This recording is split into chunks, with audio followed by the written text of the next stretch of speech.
आपल्या राज्याचे मुख्यमंत्री माननीय एकनाथराव शिंदे साहेब, उपमुख्यमंत्री माननीय देवेंद्रजी, मनसेचे प्रमुख राजसाहेब ठाकरे, महायुतीचे उपस्थित असणारे मुंबई शहरातील सर्व साईच्या साई उमेदवार, भाजप, राष्ट्रवादी काँग्रेस पार्टी, शिवसेना, मनसे, आरपीआय, सर्व महायुतीच्या मित्रपक्षांचे उपस्थित असणारे सर्व सन्माननीय पदाधिकारी, माझ्या मुंबई शहराच्या कानाकोपऱ्यातून आलेले सगळे बंधू भगिनी, पत्रकार मित्र आणि माझ्या तरुण मित्रांनो, सर्वप्रथम युगपुरुष छत्रपती शिवाजी महाराज, क्रांतीसूर्य महात्मा ज्योतिबा फुले, राजर्षी शाहू महाराज, राज्यघटनेचे शिल्पकार डॉक्टर बाबासाहेब आंबेडकर यांना विनम्र अभिवादन करतो। मित्रांनो, आज लोकसभा निवडणुकीचा हा शेवटचा 5वा टप्पा महाराष्ट्र पार पाडतोय। खरं तर देशामध्ये 7 टप्प्यामध्ये निवडणुका होतात, परंतु आपल्या 5व्या टप्प्यामध्ये मुंबईचे 6, भिवंडी, कल्याण, ठाणे, पालघर आणि तिकडे दिंडोरी, धुळे आणि नाशिक अशा पद्धतीने जवळपास 13 ठिकाणी निवडणुका होत आहेत।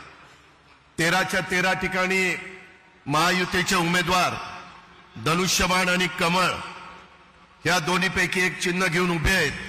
माझी सुरुवातीलाच मुंबईकरांना, तमाम माझ्या बंधू भगिनींना विनंती आहे की आपण उद्याच्या 20 तारखेला ज्यावेळेस मतदानाला जाल त्यावेळेस तुमच्या पुढे जी मशीन असेल तिथं महायुतीच्या उमेदवाराचं नाव असेल आणि त्याच्या पुढे धनुष्यबाण तरी असेल किंवा कमळ तरी असेल, तेवढं समोरचं बटन दाबायचं काम आपण सगळ्यांनी करावं, अशा प्रकारचे मी आपल्याला सगळ्यांना मनापासून विनंती करतो। मित्रांनो, शिवाजी पार्क हे एक ऐतिहासिक मैदान आहे। या मैदानाच्या साक्षीनं पंतप्रधान नरेंद्र मोदी यांच्या नेतृत्वात महाराष्ट्र देशाच्या प्रगतीत एक नवं पर्व या ठिकाणी सुरू करतोय। पंतप्रधान नरेंद्र मोदी साहेबांच्या माध्यमातून सर्वसमावेशक असं नेतृत्व आज देशाला मिळालेलं आहे। मागच्या 10 वर्षाच्या काळामध्ये ज्या पद्धतीनं पंतप्रधानांनी देशाला पुढे घेऊन जाण्याचं काम केलं, ते निश्चितपणे ते काम गौरवास्पद अशा प्रकारचं काम आहे। मोदी साहेबांचं कणखर नेतृत्वच पुढच्या काळात देखील तुमच्या माझ्या भारत देशाला प्रगतीच्या शिखरावर घेऊन जाणार आहे, आणि हा निर्धार इथल्या सर्वसामान्य जनतेने केला आहे आणि म्हणूनच त्यांना तिसऱ्यांदा आपल्या देशाचं पंतप्रधान करण्याचा संकल्प आपण सर्वांनी करायचा आहे। माझी आपल्याला विनंती आहे की आता सध्या विरोधकांना कुठला विकासाचा मुद्दा राहिला नाही। यावेळेच्या निवडणुकीमध्ये सातत्याने आम्ही महायुतीच्या वतीनं विकासाच्या बद्दल बोलतोय, परंतु विरोधक त्याला फाटा देतात आणि नको ते भाषण करण्याचा केविलवाणा प्रयत्न त्यांचा चाललेला आहे। एक त्रयस्थ नागरिक म्हणून आपण जर त्यांच्याकडे बघितलं तर काय त्यांची भाषणं आहेत, काय त्यांचे त्याच्यामध्ये शब्द वापरतात। अरे, आपल्या महाराष्ट्राला सुसंस्कृत महाराष्ट्र म्हणून ओळखलं जातं।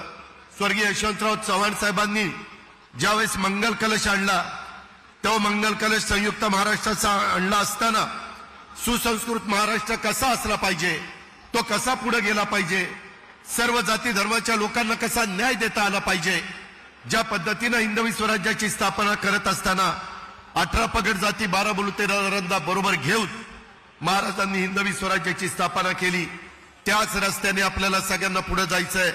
आणि मुख्यमंत्री असतील, उपमुख्यमंत्री असतील, आम्ही महायुतीच्या सरकारमधले सगळे घटक पक्ष असू किंवा देशाचे पंतप्रधान असतील, ह्या सगळ्यांची भूमिका तीच आहे। त्या भूमिकेचं समर्थन आपण सगळ्यांनी केलं पाहिजे।